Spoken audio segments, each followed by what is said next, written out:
Как да разберем, че дебелото черво е почистено преди колоноскопия? Знаете, че преди процедурата за изследване на дебелото черво се приема очистителен разтвор. Той трябва да се пие в разделена доза, както обясних в предходен клип. Вижте го в профила ми. Обърнете специално внимание на цвета на отделената течност в тоалетната чиния. Червото е добре почистено, когато отделената течност е прозрачна или светло-жълта като урина и когато в нея няма твърди остатъци. Би трябвало да виждате дъното на тоалетната чиния, ако течността е достатъчно прозрачна, както е показано на снимката.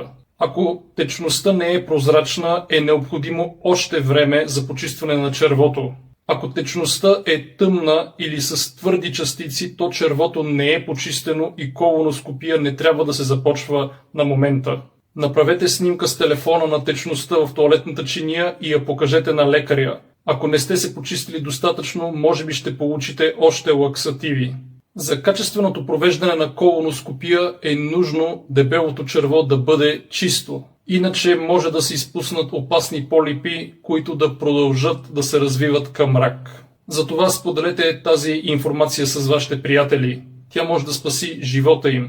Почистването на дебелото черво е изключително важно преди колоноскопия. Аз съм доктор Стефан Митев, лекар-гастроентеролог, практикуващ научно базирана медицина. Вижте и останалите клипове в профила ми. Дайте палец нагоре. Пишете ми, ако имате коремни оплаквания. Пишете ми и ако имате нужда от изследванията колоноскопия и гастроскопия. До нови срещи!